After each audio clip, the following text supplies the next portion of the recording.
not every person we train at Barbell Logic is the sick, aging phenotype. Right. As Sully talks about. But almost everybody he trains is. Yeah. They're older. They're usually over 50. Maybe we're just not old enough yet. Right. That's right.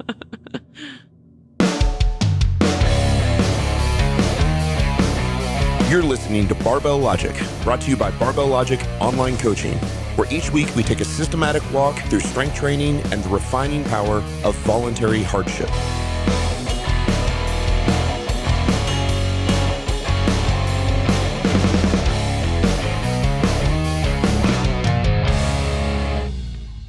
All right. Hello, everybody. Welcome to the Barbell Logic podcast. I'm Niki Sims here with Matt Reynolds. And a couple weeks ago, we had a really awesome lifting camp here in SoCal. Got a bunch of people together at the gym, lifted. And Matt also gave a programming lecture. And during that lecture, we wanted to talk about, well, what happens when you maybe finish your LP, or what do you do when you're advanced, and how do you make changes? And the concept of minimum effective dose programming probably isn't new to you. But what we started to get into and what Matt really started to think about was, when does MED actually start being used? Right? We've been framing it from like, okay, LP ends, MED begins, but that seems to be changing a little bit, right? Yeah, it's interesting. So first off, I'm glad I thought of this right now. I want to give a huge shout out to Hayden.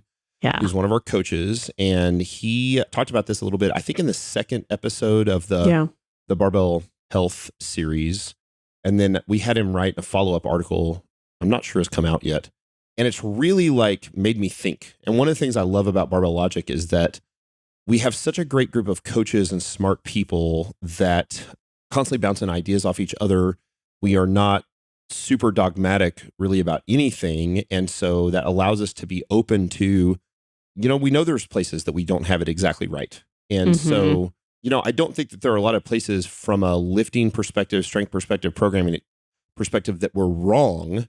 But I think there are places that are maybe incomplete and not totally refined. And so I have gotten really passionate about thinking about the beginnings of MED. And we thought this would be a good topic to talk about because there's actually, next week, we have our series coming out on the beginnings of MED. And you'll be able to see the thought process and the theory that Scott Hambrick and I had as we started to think through. You'll see the development of the MED theory in that series. It's really interesting. As a matter of fact, I'm more excited about this series coming out next week than I think any series we've had out thus far. And it's because I just think it's really cool to go back and see this. You can just see the transition occur. Yeah. But with that series, and we have an MED series that you can go back and listen to, which I think has been our most popular series so far. When I started thinking about MED and Scott and I started talking about it, we were talking about minimum effective dose, and we were talking about the changes you would make to programming when your program sort of stopped working or plateaued, right? In traditional strength training for years, you had this thing that you did. Like linear progression's been done for years, right? That's not a new thing. That's been done since the beginning of barbells. People added a little more weight to the bar, did a few more reps every single time, and that is linear progression. Yeah, Doing and it's not even just with barbells. You can associate it to. No, you can linear progress, right? Lots of things. Again, we take people who start their linear progression doing a couple sets of 5 sit to stands out of their chair in their dining room. Right. Because that's all they can do. And it also doesn't start with the low bar back squat all the time. That tends to be the orthodoxy for us, and that's not going to change. But some people can't low bar back squat. Yeah. Well, that doesn't mean they can't do linear progression. So there was this idea of the traditional linear progression that we did, kind of a 3-day full body, squat 3 times a week, 3 sets of 5, and all that kind of traditional stuff. And then we realized not everybody does that because not everybody can. Sybil's never done that in squats. She can't put a barbell on her back. So she does kind of a goblet squat, which is not a big strength driver. Her primary strength driver is deadlift. Right. But she still does linear progression, and certainly in the beginning did, right? So she was always adding a little weight to the bar or a little range of motion or a few more reps. There was a clear linear progression there. Right. And I remember thinking that if it wasn't exactly that, then it wasn't going to work. And it wasn't linear progression. Right. It's something different. Yeah. No, if you add a little bit, especially of the same variable, right? Exactly. That's the important thing. If the goal for us is strength training, primarily we're going to add a little weight each time. But in the beginning, there are people who can't do any weight and just do their body weight. Yeah. And so we might actually add a little bit of volume each time. I add a few reps to their chair sit-to-stands or something. That is still linear progression, right? You did 10 sit-to-stands on Monday. On Wednesday, you do 12 sit-to-stands, and then 14, and then 16. That's still a linear progression. Yeah, and their work is still creating a strength adaptation. That's exactly right. Yeah. Now, so what I started thinking about after thinking through Dr. Sullivan and Noah's series was, first, what is the primary goal that we have at Barbell Logic for our clients, and what is their primary goal? Like, what is their goal? And from a practical standpoint, people have goals all over the place, right? Like, some people just want to get as strong as they possibly can. Some people want to be healthy for their grandkids. Some people want to do really well in powerlifting or strength lifting. But ultimately, I think we can sort of distill all that down that almost every single person, and maybe every single person at Barbell Logic that comes in, wants to improve their quality of life. Right. That is the goal. That's the overarching general goal. We want to improve quality of life. And that just looks really different for a lot of people. Looks different for you, looks different for me, but that's right. Yeah, practically. But the goals are the same. Yeah, the end result, the outcome will look different, but the result is the same. That's right. Now, Sully will talk about, for him, he considers exercise as an effective medicine. He uses exercise to treat the sick aging phenotype. And I think that's a great way to look at it. I think it's a right way to look at it. I think that's his. I think that's the thing he does. And I do think we do that, but I also don't think that's ours. I don't think it's kind of like, it's almost that idea of exercise as medicine is sort of trademarked by Sully. It's his thing. It makes me think of like, when you use it as medicine, someone is in a health deficit. That's right. Versus you can use exercise and lifting as an addition versus coming out of a deficit. That's right. Not every person we train at Barbell Logic is the sick aging phenotype. Right. As Sully talks about. But almost everybody he trains is. Yeah. They're older. They're usually over 50. Maybe we're just not old enough yet. Right. That's right. And so I think that's a great way to look at it. For us, I think if we distill it all down, we go, well, our goal is to improve the quality of life of our clients. Now, is strength the only thing that matters in life and the only thing that improves your life? Like, of course not. Let's be honest, right? Lots of things. Like, what else matters in people's lives? Well, I mean, like, there's lots of studies on this, right? If you have a happy marriage, right, as opposed to a sad marriage, then you improve your quality of life. If you have financial freedom. That's right. Financial freedom increases your quality of life. Like, there are lots of things you can go through. But we are not in the business of marriage counseling. And we're not Dave Ramsey, or Jesse Meekum. We don't provide financial freedom. And those things are great. As a matter of fact, I would suggest you pursue those things. Yeah.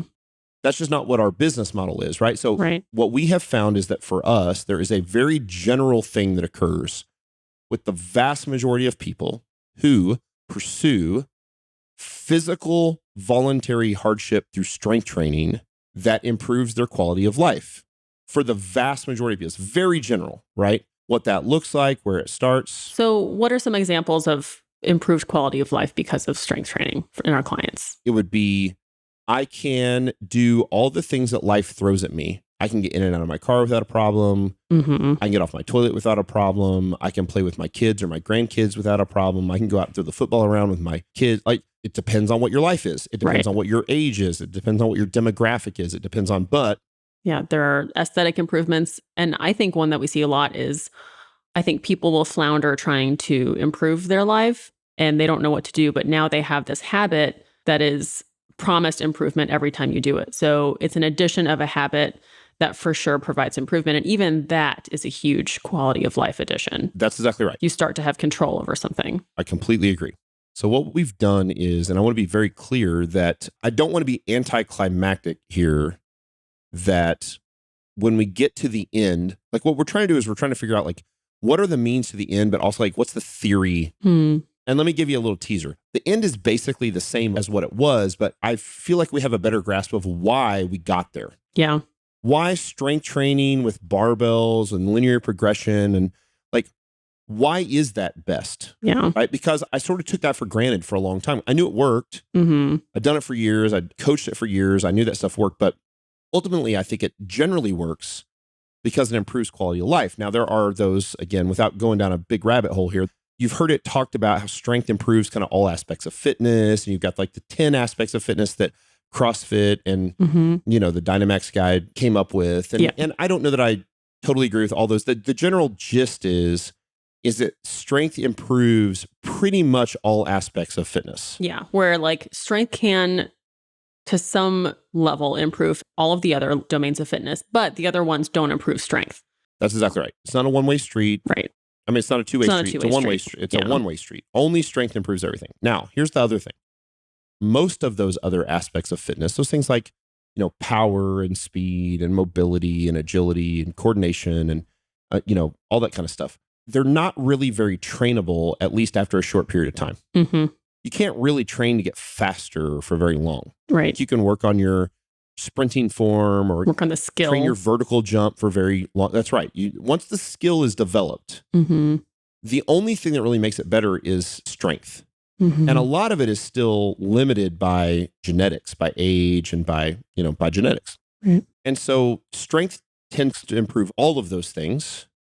And I would argue that it improves all of the physical attributes enough for the general population, with the exception of energy systems training, whatever you want to call it, conditioning. I don't like the word endurance because I'm not really interested in running 3 miles a day and then 4 miles a day and then 5 miles a day and 10 miles a day. Like, I don't think that actually I don't necessarily think that improves fitness, but that sort of cardiovascular energy system efficiency. Okay. I think that strength does improve that, certainly in the beginning for somebody who is a beginner, but I don't think it improves it enough long-term to provide true health benefits and improve all aspects of fitness to the point that we would say, like, this person is clearly healthier. And we got to be careful saying that, right? Like, we're not doctors. Yeah. But we're just talking about if you can lay out those aspects of fitness, like, you're going to be mobile enough for everything that life's going to throw at you, unless you are a gymnast, you are, like something that requires more mobility than normal. It sounds like at a certain point, in order to have more of one, you have to have less of others. That's exactly right. The others, this is the thing, they're not very trainable, but if you decide to focus on one of the others, they will detract from other physical attributes, including strength, right? Yeah. I've got a great client who was a competitive triathlete this past fall, and he was doing great. But as he ramped up his volume in triathlon training, his strength tanked. Right. I mean, tanked. His body weight tanked. Probably we didn't get his blood tested, but I would assume his cortisol levels were like through the roof. Like his stress was high, right? Yeah. Physical stress was high. Of course. And so, like, at some point, there's a trade-off. It's a budget. The interesting thing about strength is it tends to make everything else good enough for the general public. And probably for health long-term, we probably also need a little additional conditioning. Yeah. Right? Just based on the data. So quality life's the goal. The easiest way, like the greatest return on investment, biggest bang for our buck to get there is very basic strength training, right? I can agree. And that's because strength training is the cornerstone of fitness itself, right? Now, here's the thing. As we start thinking through that, we go, okay, well, like, how do we do strength training? And we've talked about the exercise criteria before, and we've talked about like all those sort of things. And we've kind of not getting rid of the exercise criteria. We're kind of expanding on or honing in some of those exercises. So we've said a million times on our YouTube channel and podcast, right? We pick exercises that use the most muscle mass, which we now say train the most muscle mass, right? Over the greatest effective range of motion with the most weight to get strong. Like, that's how you get strong. All true, right? I think there are some other things that I would add. I mean, we want to do those things in normal biological movement patterns. You watch 2-year-olds, little tiny kids who have just learned how to walk. They do squats. And they sit there and they're just comfortable in them. Pulls, presses. That's right. Like, things that make your hips go from closed to open. I'm not crazy about the word hip hinge, but it's, because it's not. But those are normal. Those are normal human movements. So they're things that we were, evolved or created to do, whatever. I think that we also try to pick exercises that require sort of normal but not exceptional skill and coordination. Yeah. That's why we don't tend to have people do snatches from the beginning. Like, that's or overhead squats. Yeah, or, like we have, everything's bilateral, and we try and keep the weight itself closer to the lifter's center of mass. That's right. And I think I would add to that, all true, that we also try to stand when possible and load the axial skeleton, right? That like we stand for all of the lifts except the bench press. We stand for the press. Lots of people do their military press, seated press, overhead press. They do it seated. Yeah. And we would almost always prefer the standing version of that because we want to be in this normal standing balance. Like it's going to work balance, right? It's going to improve balance doing that. You're incorporating more parts of the musculoskeletal system. That's exactly right. And then I think the last one that I really would add primarily with that exercise criteria is that we want to do things that are structurally sustainable. Like if it causes impingement or debilitating pain, and again, this is from listening to Noah and Sully, like we can't do it. And so, right. And so when we apply that exercise criteria to all of the infinite number of exercises that you could possibly do, you tend to come up with those same exercises that we've been doing. It's the squat and the deadlift and the bench press and the press. And, maybe chins and maybe rows, but like it's a pretty small group. But here's the thing. There are people that can't do all 6 of those exercises. Yeah. Lots of people can't chin. There's a lot of people that can't squat, right? That doesn't mean that they don't do this, that they can't strength train and improve their life and linear progress. And all those things are still possible. They're just not like we have the orthodoxy, which is like we're going to try to do these big main lifts that fulfill this criteria the best. But if you can't, what does that mean? Like we're going to go out and shoot somebody behind the house? Right. Like they need a dosage of something that's effective. That's right. They need their own MET. For seniors that we found, and Sully has found, and I found as well, is that squat is often not the primary strength driver because they often can't do the squat. Yeah. But almost everybody can deadlift. It's really rare to find somebody who can't deadlift. Yeah. And so while I would absolutely agree that the squat and the way we teach the squat, the low bar squat is probably best fulfills all of those exercise criteria. It can't be performed by some people. It hurts. And there's hip impingement or knee problems, or they have shoulder issues and they can't get their hands on the bar. And so you've got to do the best you can. And if you have principles rather than starting with a strict method and say, this is the thing and the only thing that works. And try and force them into it. That's right. And they're like, it hurts. And like, you can do it. Come, it's like we figure out what they can do and what is sustainable long-term and, all those things. And we move them through that normal biological range of motion. So we have our exercises from the very beginning that we can sort of pick. And we often have to do variations of those, right? If you can't do a squat with a normal bar, maybe they do it with the safety squat bar, maybe they do a goblet squat. Again, we already talked about maybe they don't squat with any weight at all in the beginning, just body weight stuff on a chair. Maybe they sit to a box and stand up. Yeah. But it's still a squat. Like that's a squat. And then we just progress it from there, right? We do the best we can. And so when we get to that point, now we go, well, then how do we organize that in a program that actually moves us toward the goal of improving our quality of life? And so I think that as I've thought about MED, for a long time, minimum effective dose principles, I used to think about, well, here is the standard orthodoxy linear progression. And when that stops working, we apply MED principles to get to the next thing. Yeah. Whereas in past conventional wisdom, it was like, hey, that first kind of novice program doesn't work anymore. Let's move to an intermediate program. Right. A different template. And then we realized we're not doing that. That's credit to Scott Hambrick. He was the first one. It's like, that's not actually... We say that, but that's not what we're doing. What we're doing is we get, we make a little change. Right. That's what's on paper. That's right.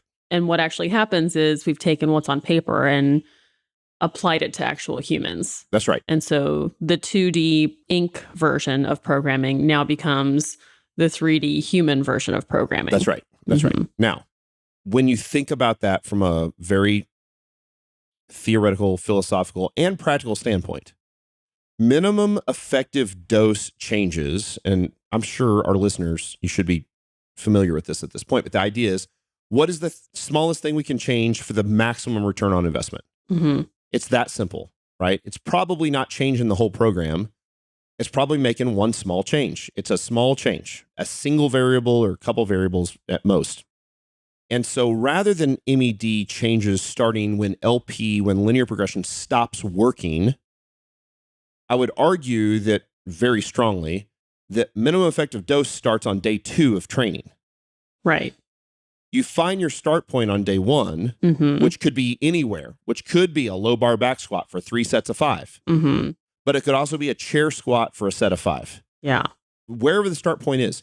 And then you apply the minimum effective dose on the second day of training. Yeah, right away, which is usually... Right away. Yeah, what is that? What do they get? Well, for most people, it's adding 5 pounds to the bar. Right. That's middle of the bell curve. Yeah, that's intensity. But for the person who's standing up out of the chair that does 1 set of 5, maybe now next time you do it, they do 2 sets of 5, right? Like it's still the minimum effective dose change for maximum return on investment. So linear progression is minimum effective dose changes. Yep. For most people who are trying to get strong because strength is the basis of fitness, then what we're going to do is add a little weight each time. And the adding a little weight each time is the minimum effective dose change. Yep. It's very simple. And then the day is going to come where we can't keep putting weight on the bar. Because if we could, we'd all squat 800, but we don't. We hit a point and we're like, I can't put any more weight on the bar. And so we don't have to then grind out the end of a linear progression where we're putting on weight on the bar, reset people, let's back you off 20% and take another run. Like we don't do that. We haven't done that in years. Like you can see the plateau coming. You don't have to grind your clients into powder. You just make the next minimum effective dose change, right? Yeah. Which for most people, and we've talked through this a lot in the series, so I don't have to go through the details, but like maybe that is, I have to reduce the stress in the middle of the week to allow recovery. But it's not a big change. Yeah. What I like about that is, resetting, backing off 20% or whatever, taking like 1 step back to go 2 steps forward or whatever. Yeah. That looks great on paper. And so you will calculate the programming out, 6 weeks ahead of time, be like, boom, then I get them to that 350-pound squat. But what is the cost? What are you asking of the person who's actually performing the programming to show up for? That's right. And so it's at that point where you could actually lose the person. That's right. That minimum effective dose on paper is actually a maximum dose that they actually can't or won't do. So you have to meet them and actually understand like the person who you're giving the programming to make sure that they will continue to stay on it. And that's the effective part of it. That's exactly right. So there is, going back briefly to the aspects or attributes of fitness, that list of that CrossFit and people use there, it's like 10 things long. I could probably shorten to 4 or 5. But there are things that are not talked about there that I think are very important that we're also always trying to accomplish. So yes, we're trying to accomplish strength, and yes, we're trying to accomplish endurance or energy systems training, which maybe aren't exactly the same thing. Yes, we're trying to accomplish power and speed and mobility. And then I think you could almost put like agility and coordination and body awareness and balance together. And so that's all kind of the traditional stuff, right? But here are some other things I think are really important that we're also trying to do. Body composition matters. Yeah. It matters for health. It matters for confidence, which I think is another physical attribute. I would call mental fortitude, toughness, and confidence another thing that we're clearly trying to accomplish. If you get really strong and really fat and look like shit and are out of shape, like you didn't improve your confidence probably. Yeah. You'll be confident in a certain very small... Yeah, I'm real confident in how heavy my squat is. Which is cool. If that's what you want, awesome. For some people, strength is the be-all, end-all. For a world champion powerlifter, they will literally sacrifice everything else for strength. Yeah. And so I want to be clear, and that might actually be an improvement in their quality of life for them. That's their life goal, right? But that's a pretty small group of people. Most of our people want to generally improve their quality of life, right? So again, they are better at their work. They're better at their job. They're better spouses. They're better parents. They can interact with daily life better. They can carry 8 bags of groceries in each arm up the stairs. Like those are normal things, right? So I think body composition matters. I think both being pain-free and anti-fragile matters. I think trying to build up some anti-fragility. So certainly we don't want pain. We want to do the best we can to rehab when there is pain. But I think a lot of what we're doing in the way we train is we're actually doing that prehab. We're making you more resilient for the potential of future injury, right? Like there's way less chance of that. If we know we're aging, our bodies are going to eventually just want to start falling apart. That's right. So how can we best prepare ourselves for that phase? That's exactly right. And when we do those things, and then because this stuff is hard, and if it's done for the right reasons and people see it for what it is, I think it very much develops that mental fortitude and toughness and confidence. Confidence is huge. It's huge. Not arrogance, just confidence in really lots of stuff. We see certainly the physical piece is normal, right? Like you're confident that you're strong enough to handle physically what life's going to throw at you. But we get this sort of domino effect where we get social confidence and mental confidence and emotional confidence. And it really does work. And I don't think every single person that lifts gets those things. And I don't think everybody lifts for the right reasons. But if you lift for the goal of improving your quality of life, not just for aesthetics, right? Like some people only lift for body composition. Like I don't know that, and while it certainly does probably refine people and make some people better, it doesn't others. Like we've all met the person who's just the gym bro who's just not likable and not a great person, right? But that's not really who we train either. We just train these normal people. So if the goal there is to improve all those things and that mental fortitude and what we've talked voluntary hardship in the past is important, then I think training this way matters. I think that MED stuff starts on day 2. Like we find the starting point on day 1 and we make the minimum effective dose on day 2 and then we make another minimum effective dose on day 3 and we keep getting better. And if we make the right changes, one, it gives us good data. It's the scientific method. Let's make a tiny little change and let's see if it works. And we can actually know if it did or not. And we won't always make the right change. But if we do, we make it right. Like we don't ever have to take our clients through a giant setback. Yeah.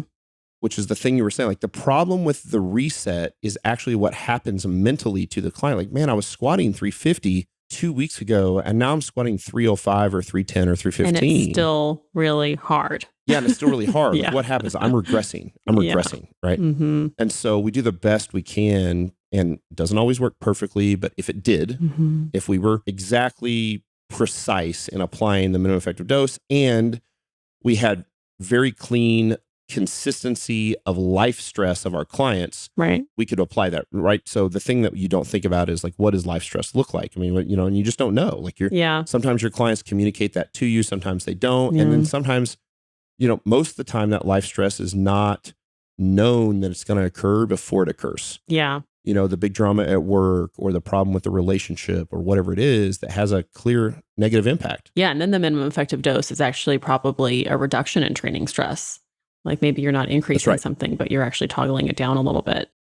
That's right. Over the course of time to get stronger, you must slowly increase the stress. But if the outside of the gym stress increases dramatically, then you're going to have to reduce the inside the gym stress a little bit to find the balance. That's what finding that life balance looks like. And so I think when we apply those things and we think through minimum effective dose as a theory and say like, well, obviously what we're doing, we're just adding 5 pounds each time to the bar or whatever that thing is, that is the minimum effective dose change.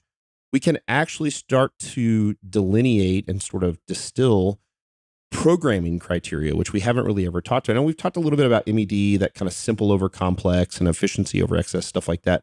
I think that stuff matters. We're working on the MED book right now. We're writing through this book. And I was talking to Nick Solin, who's helping author the book with me yesterday. And we're talking about, well, like one of the major general programming criteria should be that it's comprehensive. Like it better accomplish all the stuff it's supposed to accomplish. That would be great. Well, I mean, the interesting thing is like how often it doesn't. Yeah. Right? Sometimes programming just gets you X. And if it's even just gets you strong, it's wrong for the vast majority of people. Because for the sake of strength doesn't actually improve your quality of life. If strength doesn't actually improve your quality of life and your health metrics and all those aspects of fitness, if you're not a world champion powerlifter where strength is the only thing that matters, then you're probably coming at it wrong. Right? Now, if you are a world champion powerlifter and strength is the be all end all and you're just training for strength, then it's also comprehensive because that's the only thing you care about. But programming has to accomplish the things we want, right? I think another big programming criteria is that it actually needs to be simple and efficient as much as possible. And I think that's a principle that says, why would it need to be complicated and long if it can be simple, efficient and work? Right? Like people don't need to train 3 hours a day if they can train 40 minutes. Right. Yeah. I think that introduces a whole interesting topic of business. Like, well, sure. What is someone trying to sell you? Are they trying to sell you something that's very complex that you need someone for? Or are they trying to teach you and work with you? Or, are they trying to sell you the secret something that is going to just, create a whole dependency? That's right. Yeah. I mean, that's the goal often in business and service business is to create dependency. I mean, let's be honest, and it's not even wrong. That's the thing. Like my housekeeper does such a great job of cleaning my house that I'm now dependent on my housekeeper coming. That's not a bad thing. I'm like, please don't ever quit. Yeah. Because you do great. Right. And so I love the way she cleans my house. And so for us at Barbell Logic, programming is not the thing that we're really selling. Mm-hmm. Right. We're selling coaching. Yeah. We're selling confidence. We're selling quality of life improvement. And so that's why we don't sell just programming. That's why we don't offer templates. That's why we don't, Right. And I'm not saying there's anything wrong with that. It's just that that's not what we do, mostly because we don't believe in templates at all, because we have to find the starting point and then just make the minimum effective dose change. Yeah. So that even the basic orthodoxy LP program cannot be applied to every single person, because there's people that can't do it. There's people that can't squat. Mm-hmm. There's people that can't low bar squat. But everybody does linear progression. Yeah. But they start at a different place. Mm-hmm. Some people start squatting nothing. Some people start squatting the bar. Some people start squatting 330 for 3 sets of 5 on their very first day. Yeah. Power to you, right? Like, awesome. Yeah. So we want to have comprehensive programming. We want it to accomplish everything it's supposed to accomplish. So it needs to make us strong. It needs to improve all aspects of fitness. It needs to, they're probably, once I get through at least the first handful of weeks or 10 weeks or so of linear progression, I often need to add some sort of energy systems component, some basic energy systems component. Conditioning or something. Low skill, low impact sort of stuff. It should be simple and efficient. Like, most of our clients should be able to look at the programming. And if you didn't give them programming for Friday, after a few weeks, they should know what they're supposed to do Friday, because they're not really paying for the programming. Mm-hmm. They're paying for the coaching, right? It's simple and efficient. It's not complicated to learn, like what the next step is, right? And I think it has to be intense and hard. Yeah. It has to be hard. It has to be difficult. It doesn't work if it's not hard, right? And so I think at the beginning, I had talked about on Scott, and you'll hear this coming up next week, is those MED principles. They definitely take the simplicity of the scientific method and apply it to programming. And I think in those days, a year or two ago, I said it has to be simple over complex, which I still agree with. It needs to have efficiency over excess, which I still agree with. And I said intensity over volume. And I think that pigeonholes us a little bit. Mm-hmm. If strength is the goal, I'm still going to tend towards adding weight to the bar, because I want to increase force production, because that's what strength is. Yeah. But I think that if we look at MED as an overarching programming principles, then intensity isn't always the variable that gets changed or changed first. Yeah. I think that would depend on how much you're going to zoom out. Like, of course, That's the right. more we zoom out, like, the goal is not for you to be able to squat 315 for 45 reps. The goal is for you to squat, the heaviest you can squat for whatever your goal is. Maybe that's 440. Its intensity is the goal. Sure. If we zoom out really far. Yeah. Sure. Whereas if the goal is also for you is to do the mud run with your spouse, right, then it's going to be different. So I like the idea of it. Like, it has to be comprehensive, improve all aspects of fitness, train all the major muscle groups, right? Those are comprehensive things.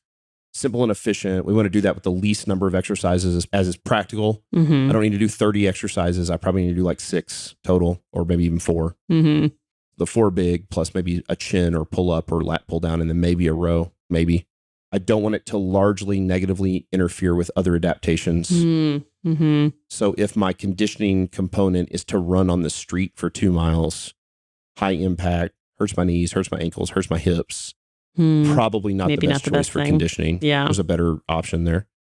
And we're just going to use a basic progression, right? We're going to slowly increase in stress via the minimum effective dose change, which for most people in the beginning is add a little weight, but not always, to continue to make progress. That's it, right? And I think when we apply those principles, and if we can kind of like wipe the slate clean and say, like, if we didn't know LP worked, we didn't know the low bar squat worked or the deadlift worked, like, and we just could start from the very beginning and say, well, what are the exercises? What should they accomplish? And we kind of get those a little more refined exercise criteria. And then we go, okay, now how do we program those? And again, wiping the slate clean, like, well, I get it. We all have lots of experience at this, and we know the thing works. But rather than trying to find criteria that tell you that the thing works, let's just pretend we don't know it works and say, well, like, what should the programming be? And then when you apply those things, again, sorry to be anticlimactic, you often get the similar thing that we've been doing, but at least we know why now. That MED starts on day 2. We couldn't define it with itself anymore. That's right. We had to actually answer the question instead of just like saying the answer. Yeah, we couldn't just accept that, especially the orthodoxy linear progression is the right thing to do and the only thing to do. Mm-hmm. We had to say, well, let's figure out what is the right thing. And then at the end, you come down and you go, well, the middle of the bell curve is still, for most people, kind of that orthodoxy linear progression. Works perfectly fine. Or maybe it's a 4-day split linear progression that you start with. But for some people, it's the sit to stands out of the chair. Mm-hmm. And that's where their linear progression starts. And that's okay too. That's all linear progression. Yeah. And then we just make that tiny little change, as smallest change we can for a big return on investment. Every workout, starting on workout number 2, and we keep going from there. Mm-hmm. And then those changes become a little more different, right? Which again, the MED series will take you through those as time goes on. And so, I just wanted to get back to the basic theory of how we get to LP, how we get to MED, how do we get to these things, rather than saying, well, my experience says this is the way it works. And so now I'm going to reverse engineer it and find criteria that satisfy Right. So I didn't want that. Yeah. So I feel pretty good about where we're going there from a programming perspective and where we start. I'm excited for the series that's coming up next week. So as you all listen to the beginnings of MED, you'll hear that thought process occur. And so hopefully you've heard this episode first, and then you can hear that. And then you can see we weren't quite there yet, right? We hadn't arrived. You can kind of see it working. I'm a very much an external processor, a verbal processor. So as I talk through the thing, it becomes more clear in my head. And so I feel pretty good now about how we get to MED and how we get to LP, using the right criteria for exercises and for programming, based on the fact that the overarching goal is not just strength for strength itself, but is an improvement in quality of life. That what we're trying to do for people is improve their quality of life, which doesn't always mean strength is the be all end all. It's great. We love it. For almost everybody, it makes your life better. As a matter of fact, I'll maybe go out on a limb and say strength makes everybody's life better. But it's not the only thing that matters, and it's not the only thing we train. Yeah. And we have to account for more than just the numbers and the programming. We have to account for the human. That's exactly right. And I think that's one of the things I hope that people who are clients of ours and hopefully even our content consumers can say about Barbell Logic, that we have been very intentional about being a client-centered company where we can take a client and say, well, talk to us about your goals. What are you trying to do? And then we apply the principles to their goals to find where we start with the exercises and the programming and the steps and what's the starting point and how do we help progress them toward that goal to improve their quality of life. Yeah. And rather than saying, hey, here is our etched in stone method and we're going to force all humans into that specific program. I think that gets dangerous. And so I'm excited about being a little more client-centered there. And we don't want to sell our soul. We're a strength company. Name of the company is Barbell Logic. We are going to use barbells 99.9% of the time. Right? That's not going to change. We're going to squat. We're going to deadlift. We're going to press. We're going to bench press. Yeah. Right? That stuff doesn't change. But I feel really good about having principles laid out to say, but this is why we go this direction. And when we can't, it's okay because the principles still apply. Yeah. And when we can't use the barbell, it's okay. Yeah. I think it better arms our coaches to work with their clients. Yes. Instead of, newer coaches being presented with maybe a life challenge or a circumstantial challenge with their client where they don't have access to something, they don't have flexibility for something, instead of them just being like, I can't work with you. Sorry. Yeah. Bye. I don't know what I'm doing. Now they're better equipped to still have a good coach-client relationship. Yeah, I mean, there's no doubt that COVID has played a major role in my thought process here, that I had a bunch of clients who trained at public gyms and then they had to start training from home and they didn't have access to barbells. And they did stuff with dog food bags and milk jugs and did the best they could. And we still could do progression and still make minimum effective dose changes. And they weren't very fun because they were often more reps because the weight was sort of set. Dog food bag's 50 pounds. I can't add more. I just got to do more with it. But it was interesting that the people that actually stuck with that through COVID and then the gyms opened back up, they've made far better progress. They've come back and they've all hit PRs. Yeah.